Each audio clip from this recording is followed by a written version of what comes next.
Bienvenidos, un gusto recibirlos. Mucha cantidad de comisiones en estos días. Nosotros tenemos la responsabilidad de discutir la ley previsional, la fórmula de movilidad del sistema general y de los regímenes especiales. Hoy tenemos 97% de la población mayor de 65 años tiene una cobertura previsional. Argentina tiene una de las coberturas más grandes del mundo. DTV, el periodismo en el Congreso, de lunes a viernes.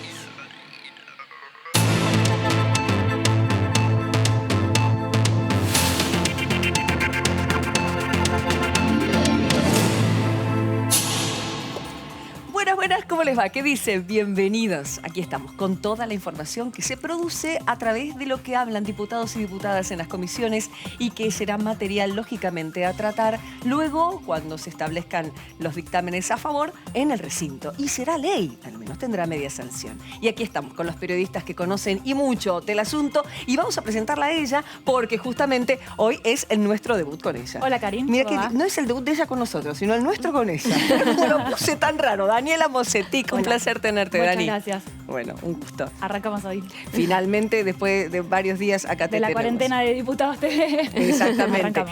Y por supuesto, los históricos. Aquí está Laurita Serra. Hola, Lau. Hola, Karin, ¿cómo andás? Muy bien, Martín y Natale. ¿Cómo estás, Karin? Históricos y ¿Todo bien? veteranos ya. Sí, pongamos gente experimentada. Sí, tal cual. Exactamente. Bueno, se han hablado de muchos temas. De hecho, hubo comisiones en el día de hoy. Comisión de Libertad de Expresión, una comisión que ya venimos largamente hablando acerca de los desencuentros de la ministra Frederick con el presidente de esa comisión, con Waldo Wolf. La espera para hablar de... Y muchos se preguntaban qué tenía que ver la ministra de Seguridad en la Comisión de Libertad de Expresión acerca de unas expresiones de ella por el ciberpatrullaje y el hecho de afectar o medir el humor social. Palabras que después ella se dio una vuelta para atrás, para el costado, dijo, bueno, no fue la mejor expresión, se rectificó, muchas gracias, la forma coloquial, pero lo cierto es que de igual esperan su presencia. Pero esta comisión tuvo lugar y fueron 3 horas en donde muchos colegas nuestros hablaron de distintas cuestiones. No sé si estuvieron atentos a las cosas que pasaron allí. Estuvimos siguiendo un rato, no todas las 3 horas, No, seguro. pero fue interesante porque se escucharon periodistas de distintos medios, Sí. incluso de distintas provincias también, Bien, ¿no? eso es sano. No solamente de la capital federal, se escucharon voces de Tucumán, de Mendoza, por lo menos lo que yo llegué a escuchar. Interesante en cuanto al debate de ideas, pero también hubo chispazos. Sí, porque, a ver, se pone en escenario hasta dónde llega la libertad de expresión de algunos periodistas, sobre todo que se sienten agraviados por cierto sector del oficialismo, y aquellos otros, unos cuantos, unos 2000 que firmaron una carta, representados por una periodista, Ángela Lerena, que leyó una parte de esa carta diciendo, señores, sentirse atacado en la libertad de expresión es otra cosa, y nombrando ciertas situaciones muy difíciles que ha tenido que vivir el gremio periodístico, de persecuciones, de muerte en otras épocas del país claramente, y que no avalaban ellos que se dijera que no hay libertad de expresión cuando se atacan ciertas cuestiones del formato de cómo uno escribe o habla. Exactamente, ahí ponen un límite en lo que se puede decir y lo que no se puede decir con respecto a los periodistas, y también lo que va a esa carta, que es la respuesta a otra carta que hubo en respuesta a lo que sucedió con Luis Majul, que tiene que ver con las condiciones de trabajo y con la forma de trabajo de los periodistas, de los que están, digamos, en la trinchera día a día. Entonces ahí es como que se expuso un poquito más la realidad y decir, no nos sentimos agraviados en la libertad de expresión porque nos digan algo así, nos sentimos agraviados por otras cosas, por las presiones, nos sentimos agraviados por las condiciones de trabajo, por los despidos. Claro. Ahí hoy en la Comisión de Libertad de Expresión se trajo a colación los despidos en Telam, un tema Sí. que ya tiene más de 2 años, pero que sigue estando vigente y siempre en las discusiones viene a estar acá. Entonces se hablaron de distintos temas en la comisión de hoy. Sí, y una de las líneas era, aquellos deben sentirse limitados en su libertad de expresión, los que escriben 5, 6, 7, 8 notas por día. Y digo, bueno, es el ejemplo de tantos, ¿no? Compañeros que sí, están sufriendo una situación límite en estas épocas también difíciles de pandemia y crisis económica y social muy, muy importante. Pero juró una persona, Ah, sí. hoy, muy importante. que en una época, ayer, que en una época había pertenecido al signo contrario del ambiente, del ámbito en el que hoy está ejerciendo. Había sido jefe de bloque de senadores durante 12 años, pero ahora está en la oposición. Y ni más ni menos que el señor senador Pichetto. El ex senador Miguel Pichetto, que juró como auditor por parte de la oposición en la Auditoría General de la Nación. Y vamos a contar un poco, no sé, Karin, si vos sabés qué es la Auditoría General de la Nación. Contame, por favor. Es un cuerpo técnico que depende del Congreso de la Nación y que audita todo lo que tiene que ver con los gastos del Estado ex post. ¿Qué quiere decir ex post? Una vez que termina el ejercicio, es decir, si estamos en el año 2020, la AGN va a auditar los gastos anteriores a 2020. ¿Se entiende? Sí. Es decir, desde 2019 hacia atrás, no el año en curso. Bien. Esa es la tarea de la AGN, y, digamos, establecida por la Constitución Nacional. La reforma de 1994 es un órgano del Congreso de la Nación. Por eso es que los auditores vienen del Congreso, son designados por ambas cámaras del Congreso. Y en este caso, Miguel Pichetto fue promovido por Juntos por el Cambio. Recordemos que Miguel Pichetto dio el salto, vos lo decías recién, Karin, del oficialismo de entonces, del kirchnerismo, al Juntos por el Cambio, para formar parte de la fórmula de Macri. Fue justamente candidato a vicepresidente de Mauricio Macri en las últimas elecciones presidenciales. Pues bien, Mauricio Macri lo quiso de alguna manera recompensar. Y entonces promovió su nombre para la Auditoría General de la Nación para que fuera parte del Colegio de Auditores.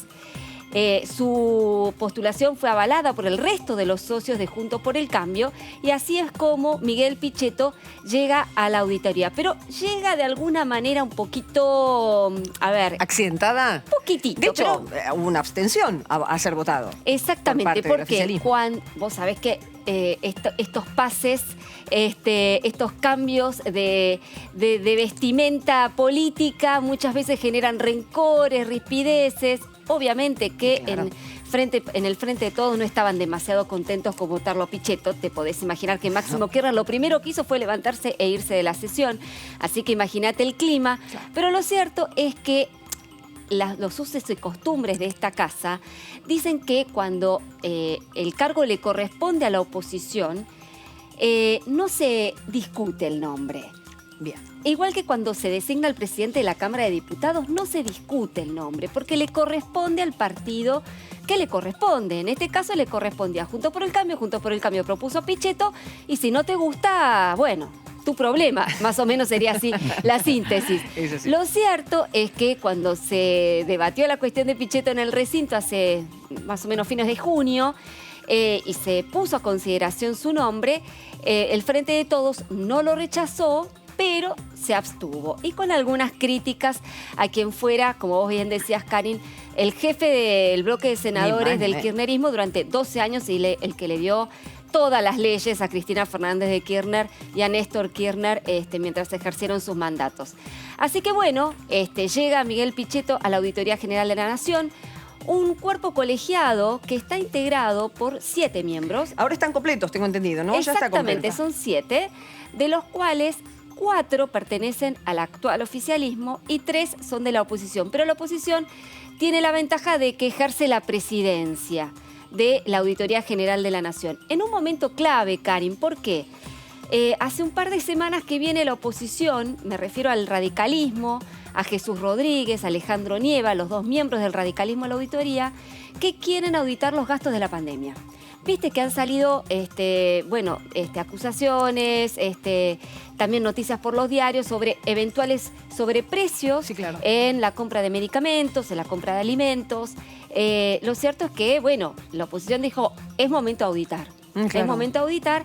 Entonces la auditoría propuso esto a sus colegas del oficialismo, pero no tuvieron suerte. ¿También trabajan así ex post a el AGN? Claro, trabaja siempre ex post. Todos los informes son después de culminado el ejercicio. Lo que quería hacer, justamente, vos marcabas bien el punto, lo que quería hacer la oposición es auditar ahora, en el presente ejercicio. Claro. En vivo. Entonces, ¿qué le dicen? La auditoría en vivo, pero para eso podés ver las planillas, podés ver cómo viene la ejecución del presupuesto o la información que se pone por ministerio, pero no hay forma de hacer una auditoría completa de cuánto se gastó, cuánto entró, cuánto salió. Sí, Para eso está la todo CIGEN, digamos, lo que desea el oficialismo, dice, a ver, nosotros no somos la CIGEN, nosotros no hacemos auditoría en tiempo real. Bien. Terminamos el ejercicio y auditamos. Fenómeno. Fue breve el acto, 20 minutos, estuvieron solamente algunas autoridades, fue en el Salón de Honor, se hizo así, tranquilo, ya entonces tiene nuevo cargo y el equipo ya está conformado de forma completa. Cambiamos de tema y nos vamos a una comisión más que importante, porque tiene que ver ni más ni menos con la educación y con la Comisión de Informática también. Se reunieron estas dos comisiones y aquí la tenemos a Claudia Barnaza del Frente de Todos, hablando de brecha digital. Diputada Barnaza, ¿cómo le va? Karin Cohen la saluda, bienvenida. ¿Cómo estás, Karen? Un gusto, como siempre, estar con ustedes. Muchas gracias. Bueno, cuéntenos los puntos fundamentales de esta reunión y entiendo yo la enorme desigualdad que se va a ver, que ya se está viendo ahora frente a los que tienen esa conexión inmediata y una gran parte del país que no. Sí, por supuesto que el tema de la brecha digital es el tema del momento, tanto para la Comisión de Educación como para la Comisión de Comunicaciones, porque es el resultado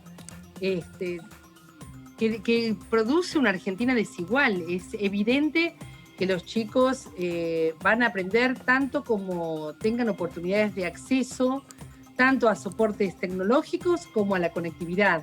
Y son dos derechos que hoy las fuerzas políticas hemos coincidido en considerar como derechos humanos, que por supuesto hay que legislar en ese sentido. Y va a ser seguramente uno de los temas que van a quedar luego de la pandemia, ¿no? O sea, justamente una de las cosas que comentábamos es que esta preocupación por la brecha digital no sea solo una preocupación de este momento, por la pandemia. Es un derecho humano y debe seguir siéndolo después de la pandemia.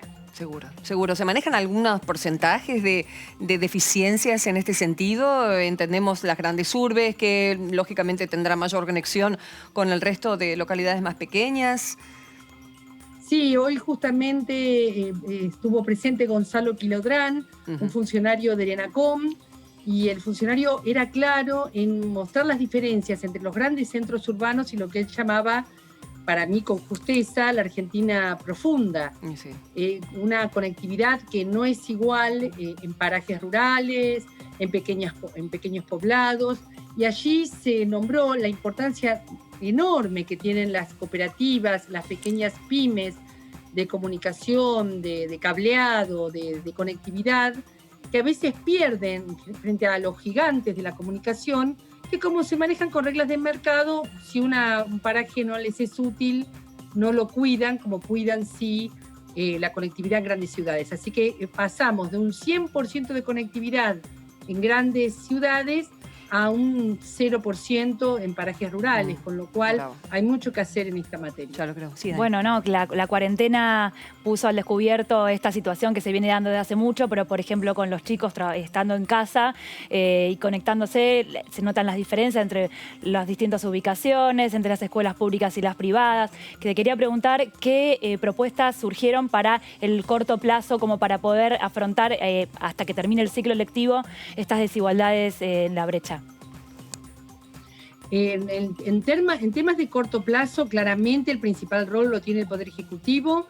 Estuvieron presentes también autoridades del Ministerio de Educación que tienen que ver con los contenidos públicos.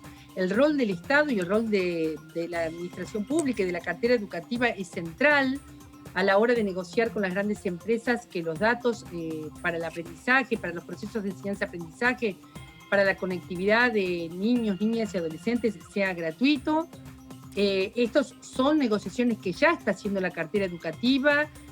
Las plataformas educativas dependen sobre todo en el corto plazo del Poder Ejecutivo y el Legislativo, los legislativos, en nuestro caso la Cámara de Diputados, el Congreso de la Nación, tendremos que acompañar con una legislación acorde. Comenzamos con la modificación del artículo 109 que permite la educación remota, a distancia, aún en edades tempranas, que era algo que no lo permitía nuestra Ley Nacional de Educación. Y tendremos que seguir con leyes que reconozcan la conectividad como un derecho humano y que generen los presupuestos mínimos para que este derecho se cumpla y se ejerza. A nosotros nos corresponde más bien las cuestiones estructurales, la legislación de fondo. Justamente, Claudia, Laura Serra la saluda para preguntarle justamente sobre la cuestión de la legislación de fondo, si se puede de alguna manera conminar a las empresas a que hagan las inversiones para que esta brecha digital no sea tal, digamos, ¿no? ¿Hasta qué punto la legislación puede obligar a las empresas a hacer las inversiones que corresponderían en este caso? Absolutamente. El espacio por donde circula la conectividad es un espacio público.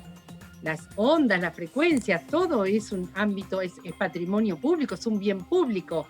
Por lo tanto, las empresas son simplemente concesionarias que brindan un servicio en el marco de esos canales de comunicación.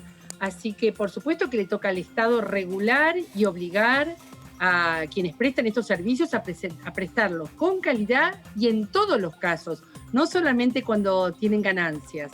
Exactamente a eso me refería cuando decía nos toca a nosotros generar las leyes de fondo. En ese aspecto que vos comentás específicamente, hay proyectos de ley entrando tanto en la Comisión de Comunicación como en la Educación. La verdad que tanto el presidente Pablo Carro de la Comisión de Comunicación como la presidenta Blanca Osuna de Educación han tenido esta idea que me parece muy inteligente de funcionar en conjunto, porque la agenda del momento es la conectividad para la educación. Y Ahora, por diputada, supuesto que aparece el rol del Estado como un rol central. Diputada Martín Natale, la y es saluda. el Estado el que regula las empresas y no al revés.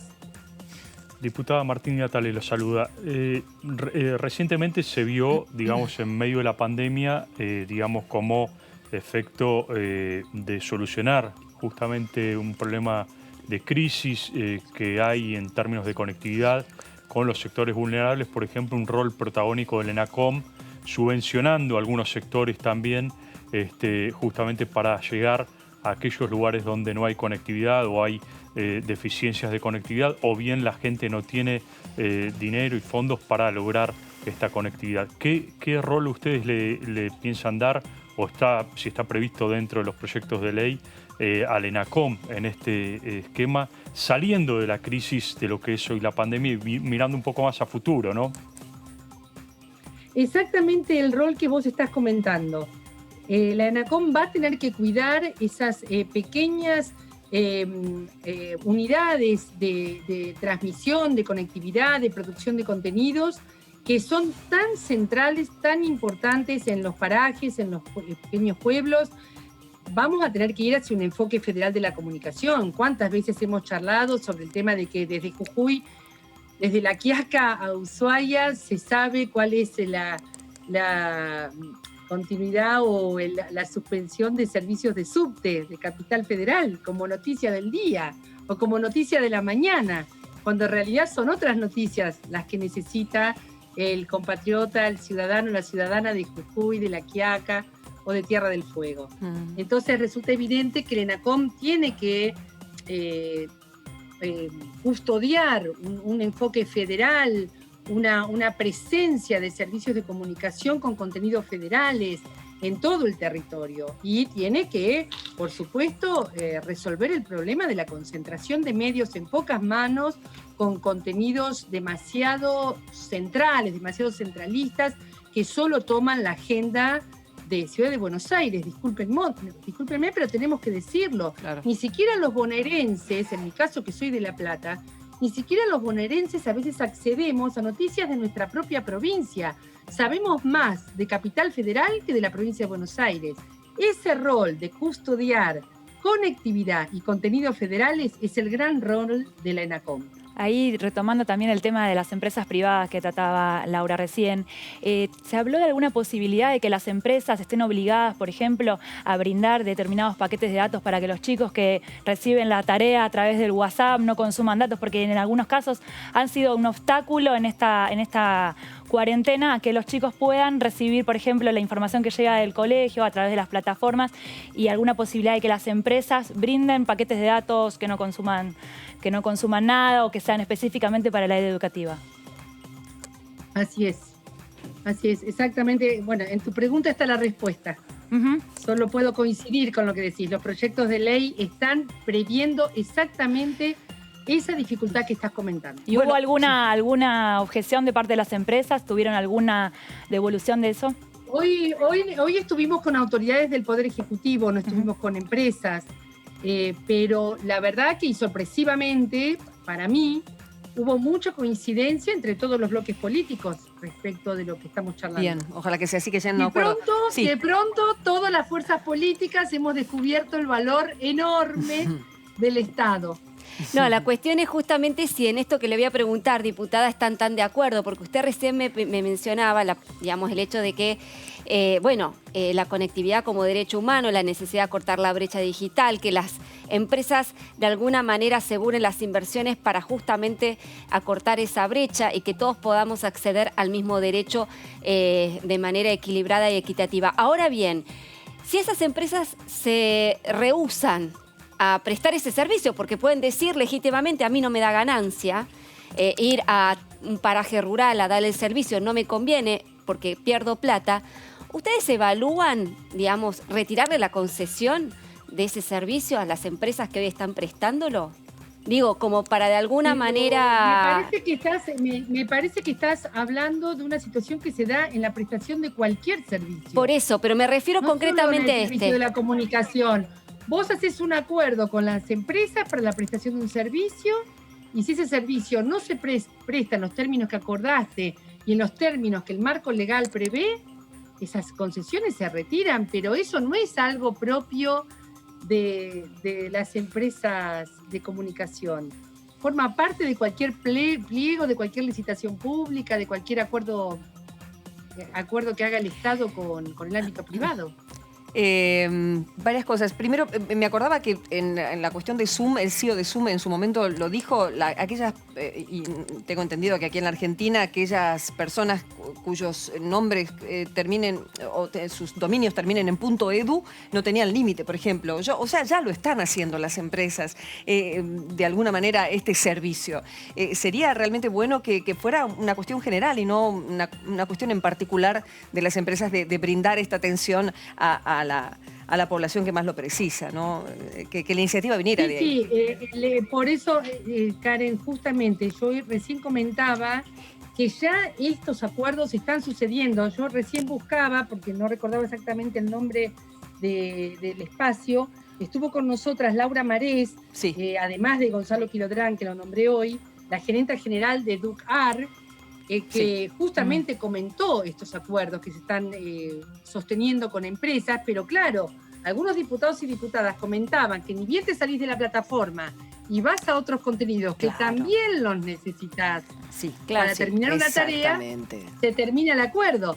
Así que me parece que hay mucho que regular y mucho que avanzar. No solo, insisto, no solo para los tiempos de pandemia. Y teniendo en cuenta que yo, por ejemplo, soy ingeniera agrónoma, soy magíster, soy doctora en ciencias sociales por las oportunidades que tuve. Bien. No porque soy más o menos inteligente. Bien. Mi carrera universitaria se la debo al esfuerzo del pueblo argentino y a las oportunidades que ese pueblo me brindó. Todos podemos Esas decir eso. oportunidades no son iguales para todo el pueblo argentino. Es cierto. Y esa brecha es la que hay que resolver. Es cierto. Que, por supuesto, es una brecha que tiene una dimensión específica, que es la brecha digital. Pero la brecha digital no es la única que hay, Presentó, diputada, un informe muy interesante acerca de lo que va a venir, la agenda legislativa en cuanto a niñez y comunidad. Y creo yo, y todos estamos de acuerdo, que hoy por hoy, si hay niños, que son la mitad pobres, ya lo sabemos claramente, y más de la mitad va a ser en el último censo, si hay niños y familias que están contenidas y están hoy de pie, es gracias a las comunidades. ¿De qué se trata esta agenda legislativa y qué importancia se les da? Porque usted dice, no están visibilizadas las respuestas comunitarias a este sector. Gracias, Karen, gracias por preguntarlo. En este escenario de pandemia, lo que también se hizo visible era algo que estaba muy, muy invisibilizado, que es el rol que cumplen las organizaciones comunitarias en los barrios, en parajes rurales, en comunidades Lo único muchas veces originarias. que tienen, claro. Sociedades de fomento, clubes de barrio, casas del niño, jardines maternales. Hoy están generando un servicio alimentario con viandas, con entrega de bolsones, que la verdad que le da una capilaridad a la ayuda que debe brindar el Estado, le da una capilaridad y genera un acompañamiento de las comunidades que sin el cual el aislamiento solo no sería posible. O sea, el aislamiento es posible porque también hay un plato de comida cada día. Y eso lo están asegurando no solo el Estado Nacional, sino también las organizaciones comunitarias, que tienen respuestas para niños, niñas y adolescentes que hacen posible también que los chicos, luego cuando van a la escuela, no fracasen. Claro. Así que permítanme un homenaje particular a los educadores comunitarios, a las educadoras comunitarias, que además necesitan un régimen laboral especial, también estamos pensando en eso, y necesitan que el Estado los reconozca de una manera más clara, porque, bueno, justamente vienen trabajando a lo largo de toda la democracia, desde aquel fenómeno de los chicos de la calle que heredamos de la dictadura militar, pero que en esta pandemia están cumpliendo un rol increíble, increíble. Yo creo que con el tiempo sabremos cuánto les debemos en materia de haber transitado en forma medianamente normal esta tragedia planetaria. Y a puro amor y a pulmón muchas veces. O sea, no hay un peso de por medio, que justamente ustedes están proponiendo el registro de un Instituto Nacional, ¿no?, de organizaciones comunitarias, cosa de tener una idea básicamente de quiénes son y el hecho de un pago, de un reconocimiento a quienes hoy están dando ese plato de comida. Sí, sobre todo porque la legislación argentina, que sus grandes leyes orgánicas fueron pensadas en el siglo XIX, prevé el ámbito público estatal y el ámbito privado. Sí. Una figura muy importante de nuestra legislación es la propiedad privada, por ejemplo, pero no su función social. Y entre las figuras jurídicas están más legisladas las figuras comerciales que las figuras comunitarias. Así Correcto. que nos debemos una legislación en esa materia. Muy bien. Gracias, diputada. Ha sido usted muy amable. Gracias por su tiempo. Muy amable ustedes, por favor. Bien, Comisión de Informática, Educación, tanto, ¿no? Para trabajar, tanto. Todo lo que desnudó la conectar. pandemia, ¿no? Todas estas cuestiones. Eso, que desnudó. No trajo nada nuevo, ni a nuestras vidas, porque creo que las personas que cuenta tenían de dónde problemas en estábamos casa parados. salieron. Exacto. Desnudó y deja también Eso. frente a un desafío enorme a la dirigencia política, al Estado, ¿no? Frente a estos problemas que por ahí, como decía Laura, estaban un poco tapados y la pandemia los puso ahí sobre la mesa. Sí, así Pero vos es. ponerle lo del tema de la educación a distancia, que no estaba permitido para niños menores de 18 años. Totalmente. Y ahora realmente lo ves en la práctica.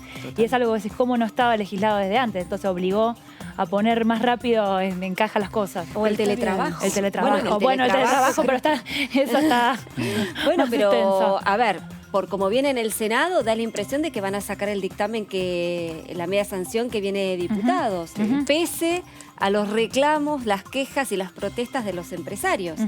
Da la impresión, en principio, ¿no? El dictamen salió tal como viene de diputados. Con lo cual es un tema también, ¿no? Porque es algo que venía ejercitándose desde antes de la pandemia, pero que ahora justamente la cuarentena nos obligó a todas y a todos a realizar trabajos desde casa. ¿Y cómo se regula? Bueno, Exacto. toda Bueno, se esta habló de cuestión se conectividad, debatió aquí. justamente con teletrabajo hemos hablado largamente. Claro. ¿no? Cuando Largamente, hemos conversado sí. aquí mientras estaban preparando las comisiones para esta media sanción. Así que, ¿cómo fue? Difícil situación, pero que ya se está poniendo manos a la obra, al menos se está discutiendo claramente qué es lo que se tiene que hacer. Ya, ¿no? Primero y principal, le dio mucha responsabilidad al ENACOM, ahí la diputada. Moratoria. Es otro de los grandes temas, enormes temas que se vienen porque se necesita ya dinero en este estado que está en permanente distribución de lo poco que hay a la gente que menos tiene. La enorme cantidad de planes y de ayudas y salvatajes a empresas y, lógicamente, lo que se necesita ahora es seguir recaudando porque los impuestos hay que pagarlos. En la Lo decíamos el otro día, ¿no? Karin, aquí mismo, el proyecto de moratoria tiene un doble sentido, ¿no? Lo dice el propio gobierno. Por un lado, rescatar a las empresas que están en graves problemas hoy, que tienen problemas para enfrentar esta crisis económica post-pandemia, pero también, por otro lado, la necesidad de un Estado de recaudar fondos. Y con este proyecto de ley se prevé estimativamente que el Estado podría llegar a recaudar entre 600.000 y 800.000 millones de pesos. Eso es un poco la meta que se ha puesto también, marcó el PON desde la FIP, para poner en marcha este proyecto de ley. Personas físicas, jurídicas, micros, pequeñas, grandes, deudas de todo tipo, previsionales, aduaneras, impositivas, se van a poder anotar hasta el 30 de octubre, exactamente, para poder pagar algunos hasta 10 años, imagínense.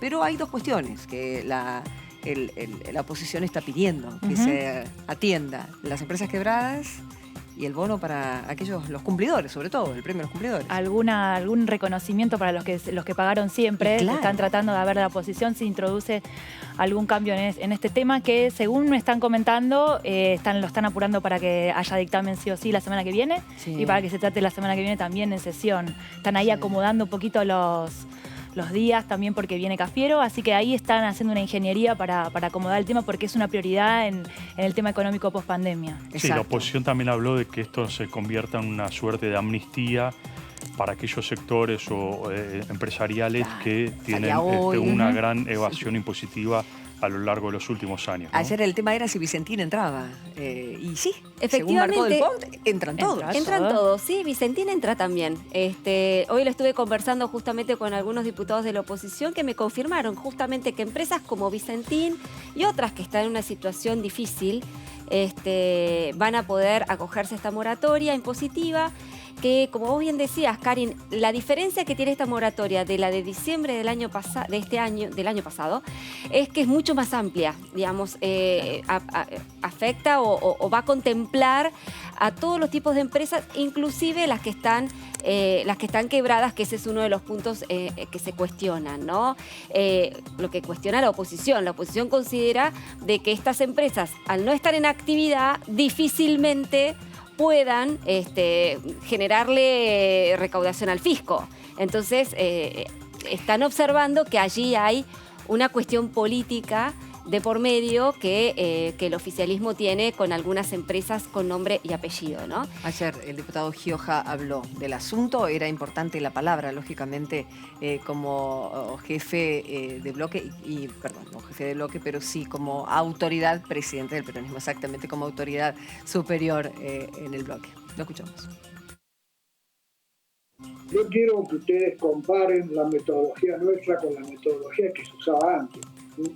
Incluso en esta misma comisión. En el gobierno anterior venían las leyes, llamaban a comisión y sacaban despacho directamente, a veces ni podíamos hablar en comisión. Hoy, a pedido de la oposición, se extendió una semana más, se va a discutir, hay propuestas. Yo no soy el economista destacado que tiene que discutir los temas, pero por lo que he hablado con el presidente de la comisión, donde haya racionalidad y donde haya obviamente acuerdo, nadie se siente dueño de la verdad, ni mucho menos. Y quiero que ustedes también vean la actitud dialoguista del gobierno, ¿no? Porque antes de esta reunión, el lunes anterior, o sea, la semana pasada, la oposición se juntó con el presidente, los jefes de los bloques de la oposición.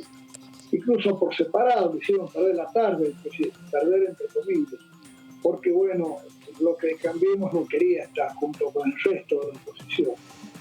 A mi criterio un gesto sectario, ¿no? Pero es la realidad.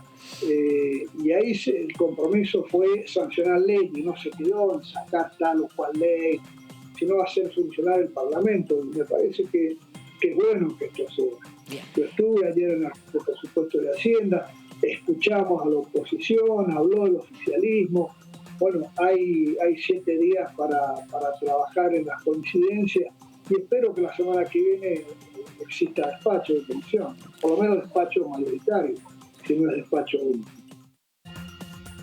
Ayer incluso coincidían varios diputados que con respecto a esta ley estaban como, no sé si es la palabra ufanarse, pero sí estaban dándole un carácter de excepcionalidad a esta característica de esperar que el diputado Heller haya dicho, bueno, esperemos a ver si la oposición tiene más cuestiones para agregar, como de una forma muy democrática.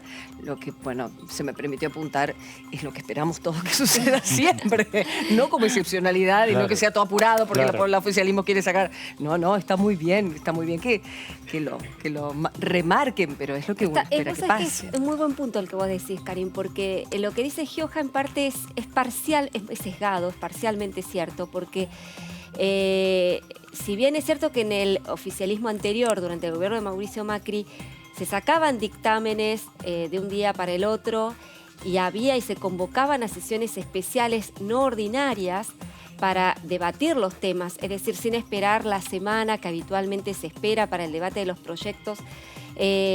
Esta es una práctica que viene del kirchnerismo también.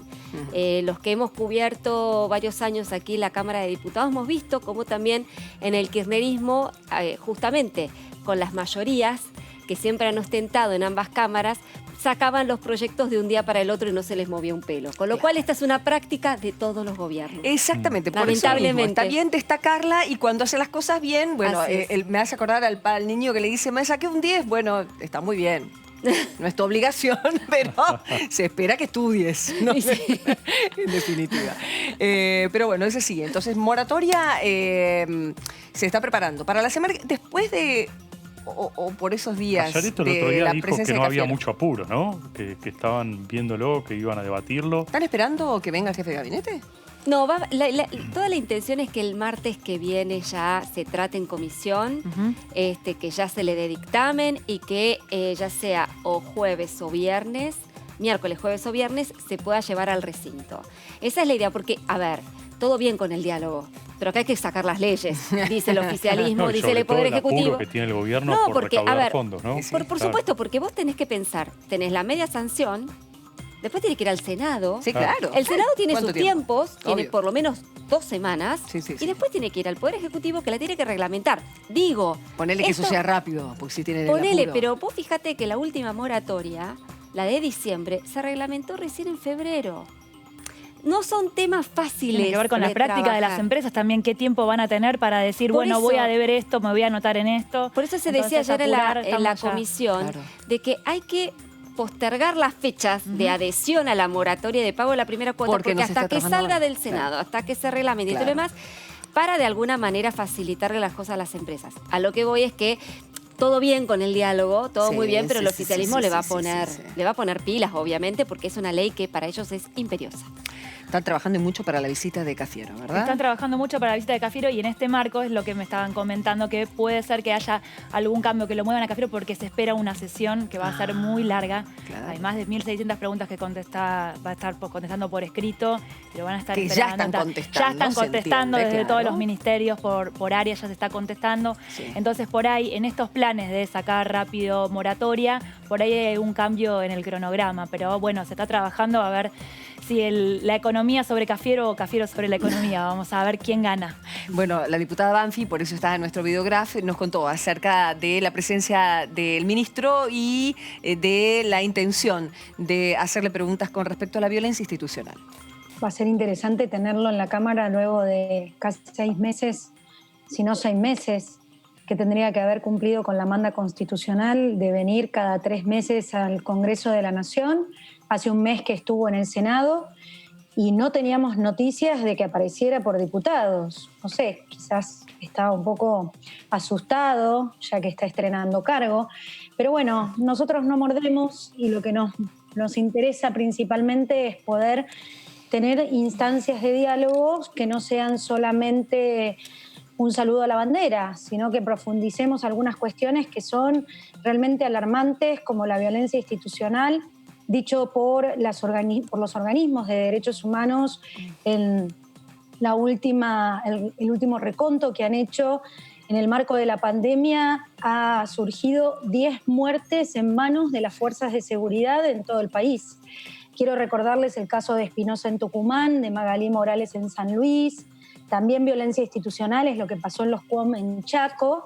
Y en este momento nosotros tenemos en la provincia de Buenos Aires a Facundo Astudillo Castro, que está desaparecido hace más de 82 días y en donde no tenemos ninguna certeza de lo que haya pasado con él, siendo que la última vez que lo vieron fue en un retén, en un lugar, esto es al sur de la provincia de Buenos Aires, que se llama Burato Beach, propio de una detención porque no tenía el certificado de circulación. Lo mismo pasó con Espinosa en Tucumán, lo mismo pasó con Magalí Morales en San Luis. Entonces me parece que acá hay mensajes contradictorios y más que interpelar al jefe de gabinete, nos gustaría que nos dé mensajes muy claros, no solo a la ciudadanía, sino a las fuerzas de seguridad, cómo tiene que comportarse con la vida de las personas. Bueno, justamente con la cuestión de violencia institucional, y le hacemos la pregunta a los de Maldonado, porque nos llamaba la atención y nos sigue llamando la atención. El silencio de muchas organizaciones que cuando esto ha sucedido con Maldonado o en otros casos de persona de riesgo de desaparición de persona y cuando están ni que hablar el Estado detrás o en una fuerza de seguridad, no se paraba de pedir aparición con vida. ¿Y ahora? Sí. ¿Qué está pasando? Sí, sobre todo en el caso más reciente y más resonante, que es el de Facundo Castro, ¿no? Por en eso la provincia de Buenos Aires. A él me refiero. Que se lo vio en las últimas horas subiendo a un patrullero de la policía bonaerense. Él había ido a la casa de la novia, él quería ir a lo de la novia, fue detenido porque no tenía el permiso, ¿no? De circulación. En Bahía Claro. Blanca. Y no tenía permiso de circulación. La última vez que se lo vio fue en un patrullero. Se está investigando. Hay mucha preocupación del gobierno nacional, pero como decíamos recién, sí hay un silencio bastante llamativo de organizaciones de derechos humanos que en otros momentos fueron muy incentivos con este tema, ¿no? Sí, insistieron y mucho. Bueno, la verdad, lamentable, y esperemos primero que Facundo aparezca, ni hablar, pero que lógicamente cuando esto suceda en el gobierno, que suceda, las organizaciones o aquellos que realmente se ocupan en pedir justicia, o todos nosotros, ya ponemos, y sobre todo si hablamos de redes sociales, que nos ocupemos también de esa familia. Volvemos a la Comisión de Libertad de Expresión. ¿Qué entienden ustedes como periodistas como libertad de expresión? ¿Qué entienden? Es el derecho de poder decir, lo que nosotros creemos que, nuestras verdades, ¿no? Sin ningún tipo de limitaciones. Bien. Por supuesto, respetando la investidura y respetando al otro, por supuesto, ¿no? Bien. Pero sin obstáculos, por lo menos lo que tiene que ver con la prensa. Parece mentira, ¿no? Que después de tantos años de democracia todavía nos estemos preguntando esto, sobre todo los periodistas, cuando esto debería ser algo natural, algo normal, que la libertad de expresión tiene que ser en una democracia algo tan necesario como el agua, y que hoy esté bajo bastantes cuestionamientos. Exacto. Es lamentable, digo, ¿no? Que podamos decir y expresarnos también en el trabajo en nuestros medios también, que no solamente como individuos, sino también dentro de los medios en los que trabajamos, que podamos expresar y mostrar las distintas miradas, sean o no la verdad absoluta, sino las miradas de todos. Pero hay un grupo de periodistas y un grupo de personas que están al frente de un micrófono que muchas veces se sienten intimidadas frente a algo que han dicho, que han opinado, en las contestaciones o en las respuestas que dan tanto funcionarios como seguidores en las distintas redes sociales. Respuestas a la crítica que se dice de tal o cual funcionario, sobre todo cuando se habla de oficialismo, se entiende, básicamente. Una comisión muy larga. Le vamos a preguntar a Marcelo Koenig, del Frente de Todos, secretario de la Comisión de Libertad de Expresión, acerca de lo que sucedió hoy. ¿Qué tal, diputado? ¿Cómo le va? Karin Cohen lo saluda. ¿Qué tal? ¿Cómo le va? Bien, muy bien. Bueno, cuéntenos, ¿qué le pareció? Fue bastante interesante escuchar a nuestros colegas desde distintos puntos de vista, ¿no? De lo que significaba para ellos el límite de la expresión. ¿Qué nos puede contar? Fue un debate muy rico en donde se invitaron a varios periodistas y a varios especialistas que nos dieron su mirada sobre la cuestión de la libertad de expresión, sobre la situación actual, sobre la situación que vivieron los periodistas también en el último gobierno. O sea, hubo todo un debate interesante, ¿no? Digamos, sobre esta cuestión de cuál es el límite de la libertad de expresión, si la libertad de expresión es solamente una libertad absoluta que no hay que ponerle ningún tipo de límites, o si existe una responsabilidad en la comunicación social. ¿Sí, señores? No, pregunta, diputado, justamente, ¿se está trabajando en alguna iniciativa en este sentido en la comisión? Esta fue una reunión informativa, ¿no? Digamos, todavía no hemos tenido ninguna reunión en donde hemos tomado vista de las resoluciones para hacer dictamen desde la comisión. Así que, en realidad, muchas de las cuestiones que por lo menos yo entiendo están presentadas tienen que ver con resoluciones, pero con ninguna cosa... Ningún proyecto de ley, específica, concretamente. Exactamente. ¿Y estaría de acuerdo con que se encolumnara detrás de una ley de lo que estamos hablando, justamente el límite a la expresión, cuando entiendo que en la Constitución Nacional ya está previsto, en lo personal? Yo creo... Sí.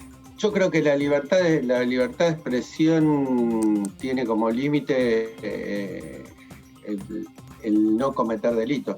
Ese es el único límite verdadero de la libertad de expresión, ¿no?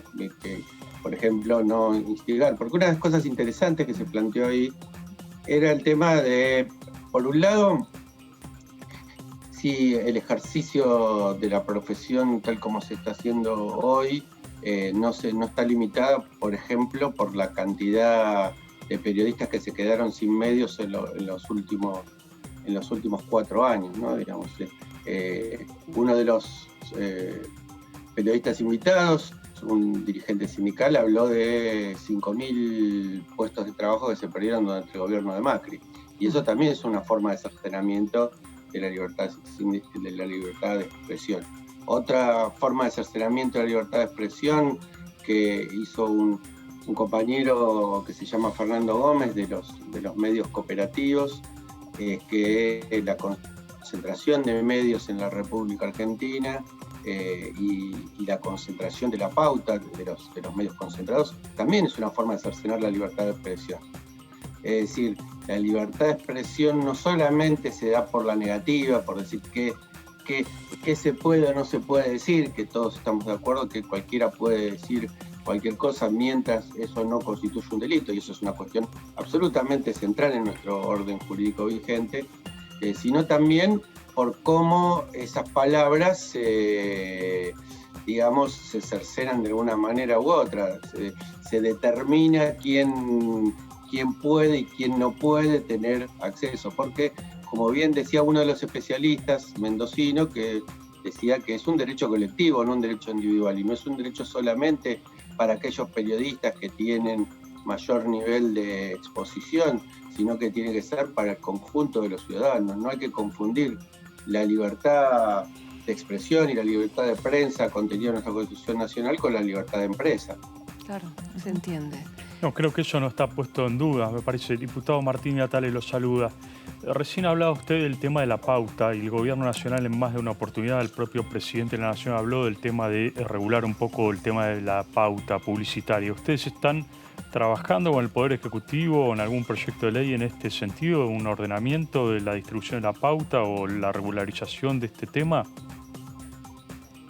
No que yo sepa en particular, a mí me parece que es un tema muy interesante y que hay que establecer un criterio para que sea más democrática la cuestión de la pauta, ¿no? Digamos, en todos estos últimos años la pauta fue una determinación del Poder Ejecutivo, y yo creo que también habría que discutir cuáles son los criterios de esa determinación de pauta, ¿no? Digamos, los criterios más democráticos y que no tienen que ver solamente con los criterios de audiencia, como a veces se plantea para hacer una especie de criterio objetivo. O sea, yo creo que tiene que haber no una, sino múltiples variables a la hora de la determinación de la pauta, pero es una de las tantas cosas de las cuales nos tenemos que ocupar los diputados y las diputadas. Bien. Muchas gracias, diputado. Ha sido usted muy amable. Gracias por su tiempo. No, por favor, gracias a ustedes.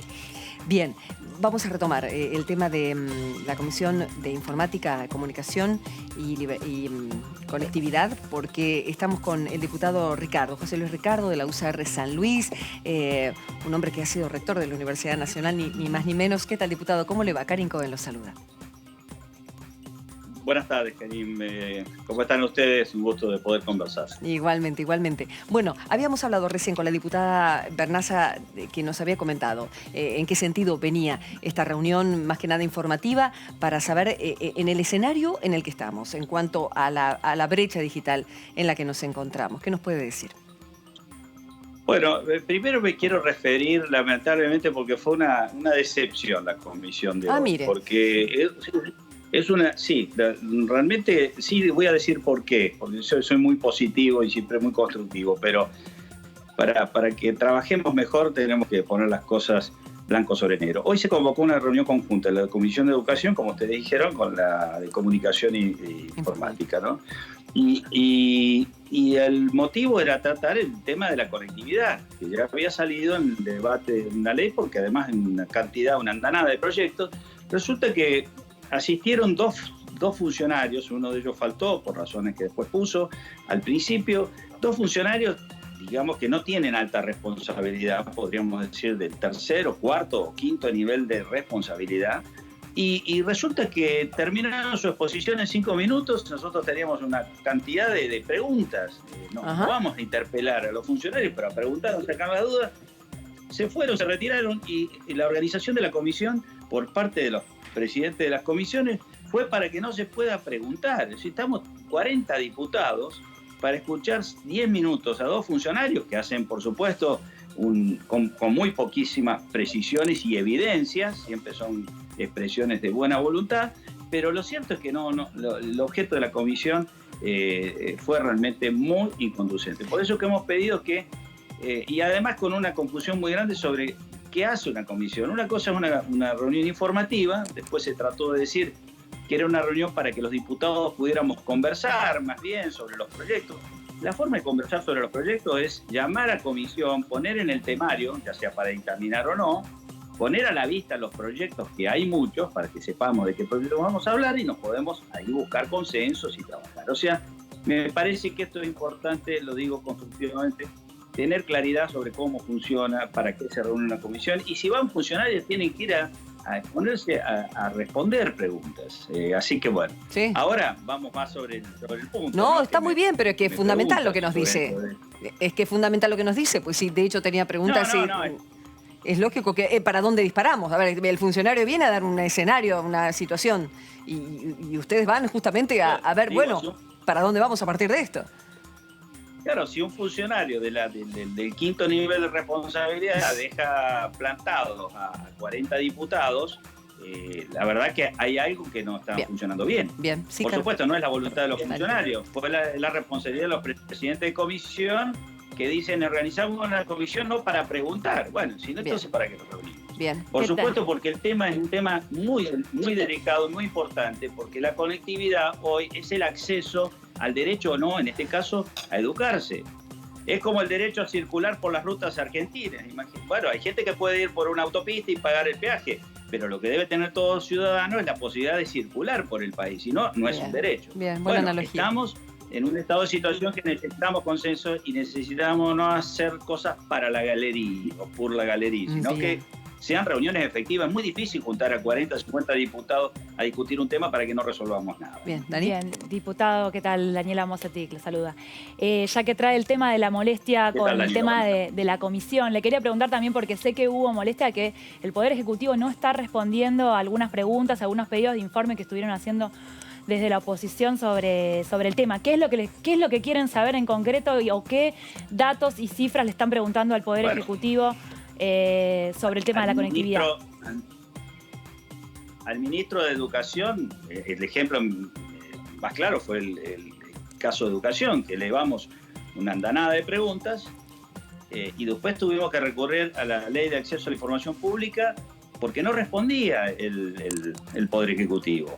Y hubo que usar el recurso increíble, que el Poder Ejecutivo, los diputados, haya que ir por la Ley de Información Pública. Y si hay alguna información que es confidencial, que no puede responder el gobierno, tiene que responder eso, justamente. No la damos porque es confidencial, pero no responder. No responder es una forma de respuesta. Y es delicado que en una situación esta, sobre todo porque yo lo puedo abonar, lo podemos abonar, no hablo en lo personal, pero me ha tocado presidir una comisión durante mucho tiempo, como oficialismo, la Comisión de Educación, Sí. y tenían andanadas de pedidos, o sea, hay un registro de que yo como presidente de la comisión siempre propicié que en el temario estuvieran todos y cada uno de los pedidos de informe que hacía el hoy oficialismo ante oposición. Pero eran andanadas de pedidos, que por supuesto algunos se firmaban, algunos obtenían las firmas, otros no, pero nunca jamás saqué del temario un pedido de informes. Ahora resulta que la bajada de línea de las comisiones es que no se traten pedidos de informes. No, digamos, eso no nos ayuda en nuestra democracia, porque no hay que tener prejuicios. Un pedido de informes, en general, cuando se hace políticamente, con honestidad y con ética política, es para saber más de lo que no podemos saber. ¿Y no qué es lo para que no...? indagar o para molestar, Diputado, ni para chicanear. Laura Serra lo saluda. ¿Y qué es lo que se quedaron ¿Qué tal, sin Laura? respuesta? ¿Cómo le va? Claro. ¿De qué temas se han quedado sin respuesta? ¿Qué están esperando que les respondan los funcionarios que finalmente no llegó? Bueno, la verdad que no tengo acá el temario de las... Fueron 100 preguntas que le hicimos al Ministerio de Educación. Pero, por ejemplo, Sí. Hay cuestiones emergentes muy delicadas. Hace un mes atrás sancionamos una ley,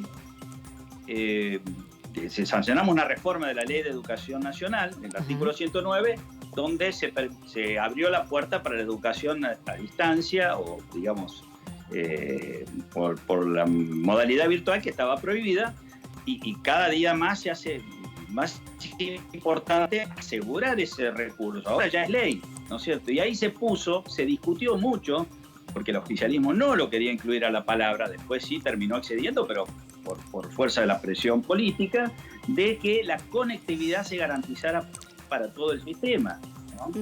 Bien, la pregunta es, hace un mes y pico, estamos en el medio de una pandemia, hace un mes y pico, bueno, ¿qué acciones concretas hemos tomado con los carriers de datos? Porque acá hay un problema. Para que un alumno, una familia, pueda leer un PDF que le manda la maestra, tiene que poder tener datos. Si no tiene internet, tiene que tener el celular. Y si no tiene para pagar el celular, entonces no puede acceder ni a la tarea que le manda la maestra. Nos avisa un funcionario que sí, que se puede acceder gratis a través de algunos portales.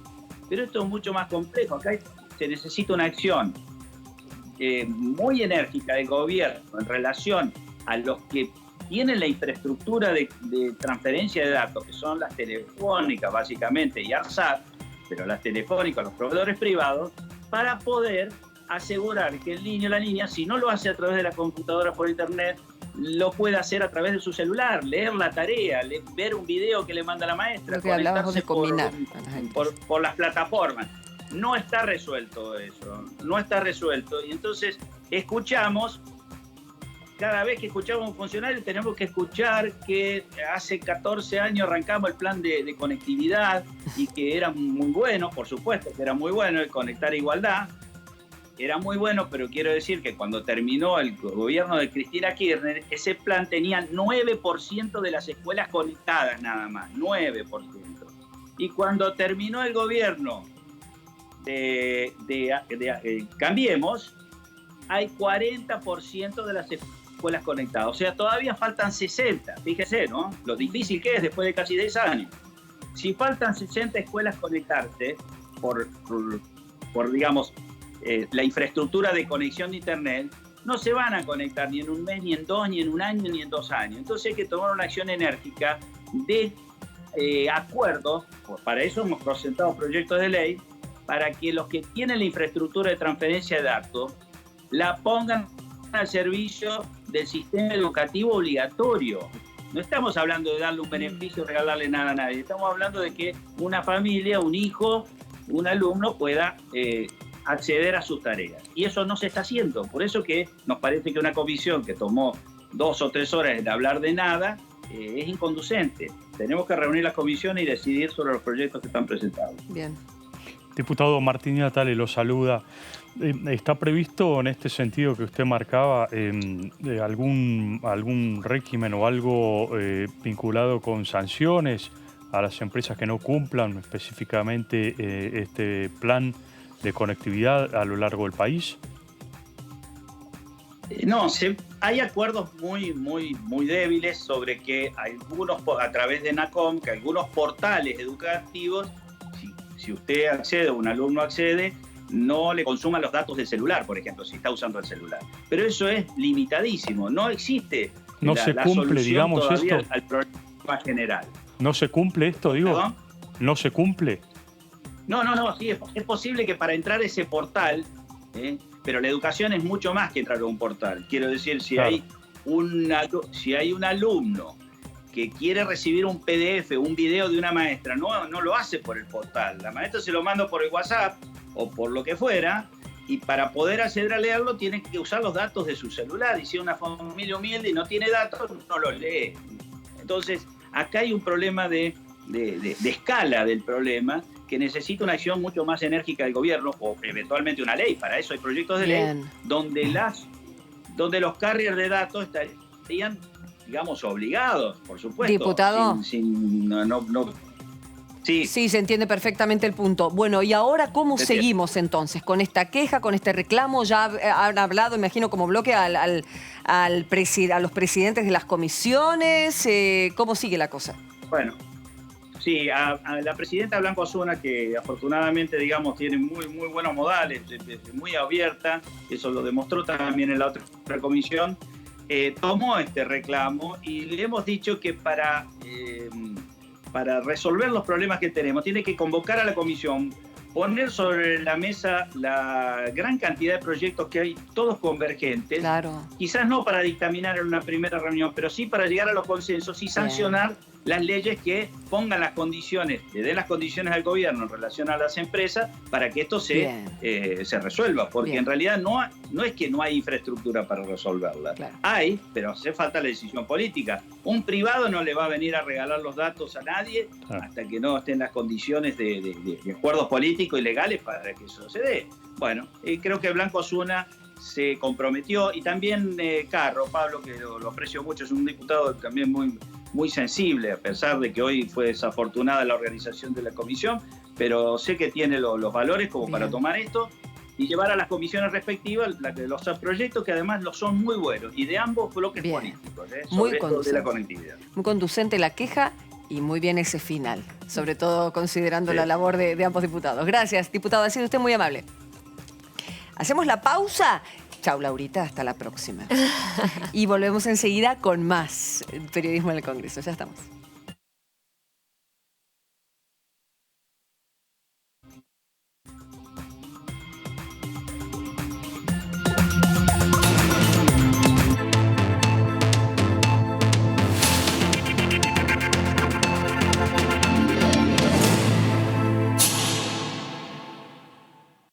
Este sos vos.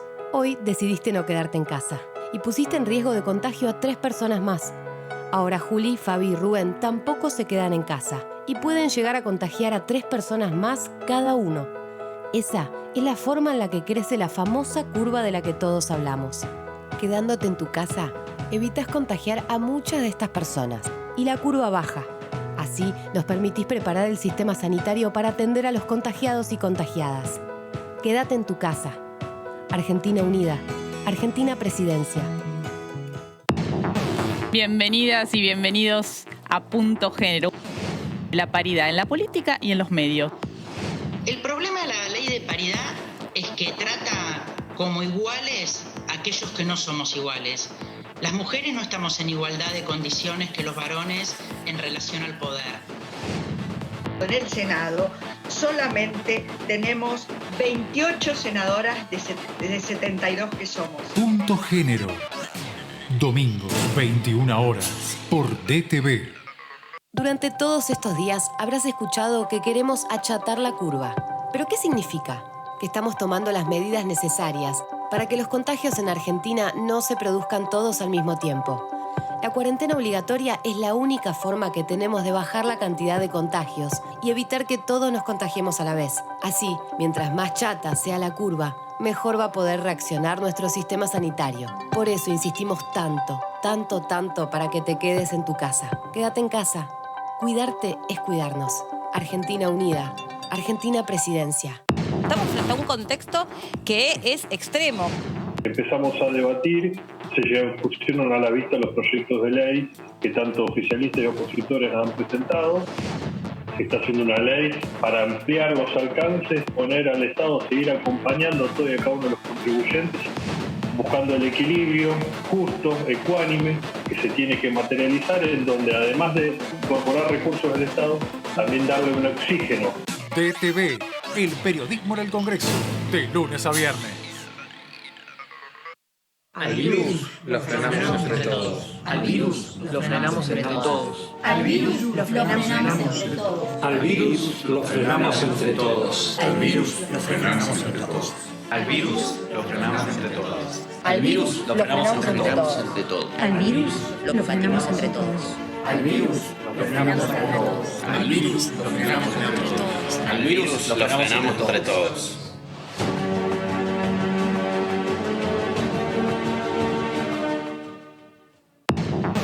El resumen que les contamos ya. El proyecto de moratoria para reestructurar el pago de deudas impositivas y previsionales. La comisión mixta encargada de elaborar una nueva fórmula de movilidad jubilatoria. Jujuy y el departamento chaqueño de San Fernando entraron hoy en una nueva etapa de flexibilización de la cuarentena. Un proyecto de moratoria que permita tener un alivio para las pequeñas y medianas empresas y para los contribuyentes en general. DTV, el periodismo en el Congreso, de lunes a viernes. ¿Qué diferencia hay entre la Cámara de Diputados y la Cámara de Senadores? La Cámara de Diputados representa al pueblo de la nación argentina. Esto significa que las provincias más grandes y con mayor cantidad de habitantes tienen muchos más diputados que las provincias más pequeñas. La manera de establecer las cantidades es proporcional. La Cámara de Senadores representa a las provincias. Cada provincia envía 3 senadores al Congreso Nacional. El total de senadores es 72, dado que las provincias argentinas son 24. Este es un número fijo. Por ejemplo, la provincia de Buenos Aires cuenta con 70 diputados nacionales y la provincia de Tierra del Fuego con 5. Pero tanto la provincia de Buenos Aires como la de Tierra del Fuego cuentan con 3 representantes cada una en el Senado de la Nación. Cada 2 años, el Congreso Nacional renueva la mitad de sus diputados y 1/3 de sus senadores nacionales. El mandato de los senadores es de 6 años, mientras que el de los diputados es más breve, dura solamente 4 años.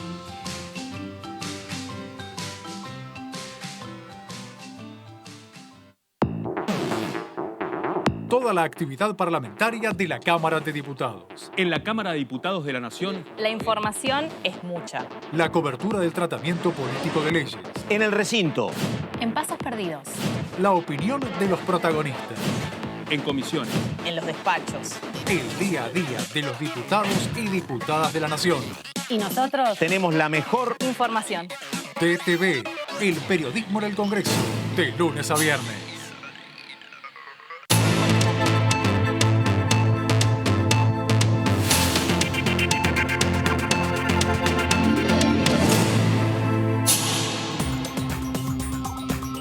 Ahí está nuestro Congreso hermoso de la Nación.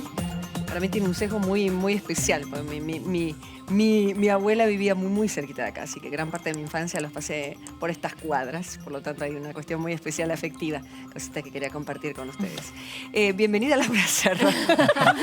Me encantó que me despidieras y que después me dieras la bienvenida. Es así, porque nosotros... Es que la verdad es que estaba tan... Nos quiere tanto que se queda. Es maravilloso. Yo Yo quiero siempre bárbaro. 3 columnistas, 4... Siempre, rodeada de gente que sabe, como digo, que me gusta decir.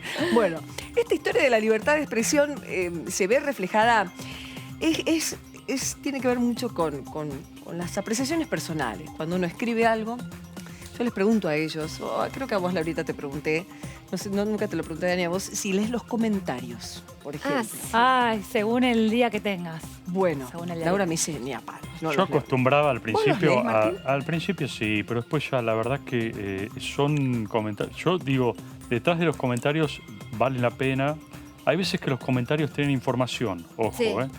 de acuerdo a lo que uno escribe. Pero hay que Sí, buscarlos. totalmente. Por ejemplo, Hay que buscarlos. temas específicos. Por ejemplo, cuando vos escribís, yo en particular, escribo temas de defensa o de relaciones internacionales, hay algunos comentarios que sirven. Mira. Y son muy buenos porque aparte uno no sabe todo y a veces da una sirven punta. para aclarar cosas, errores que uno puede cometer.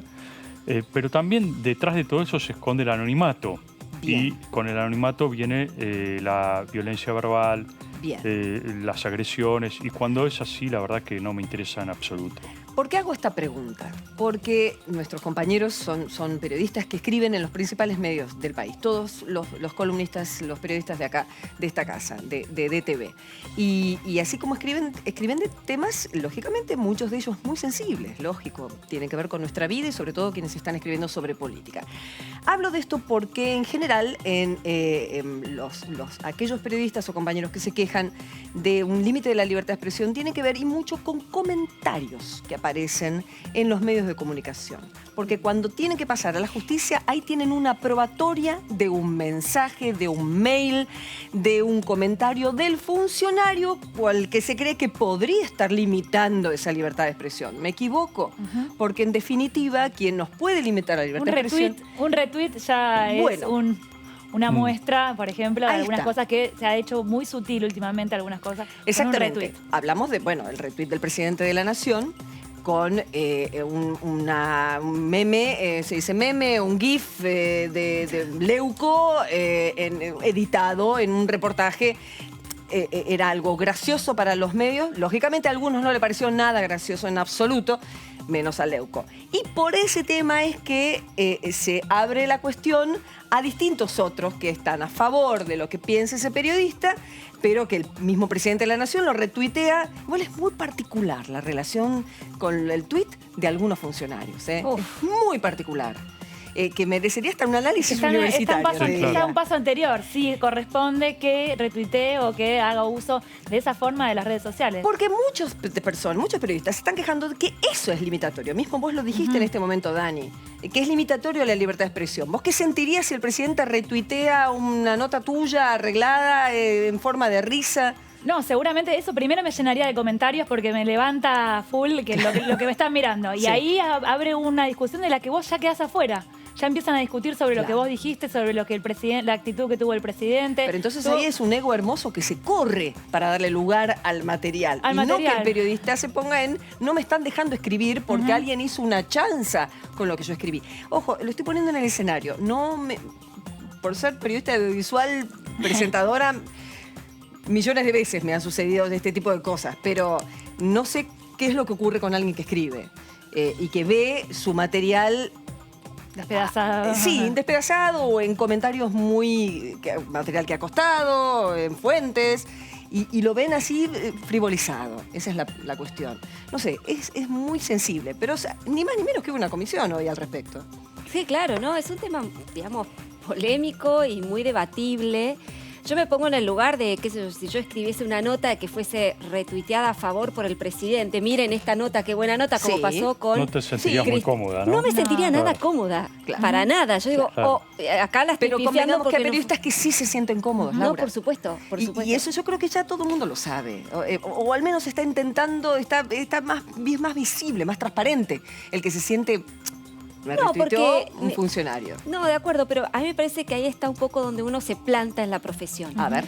Claro, porque si uno se planta en una postura independiente, es decir, equidistante del oficialismo y de la oposición, que te retuitee uno u otro, no te hace un buen favor. Quiere decir que Correcto. de alguna manera pareces como tendenciosa hacia uno de los lados.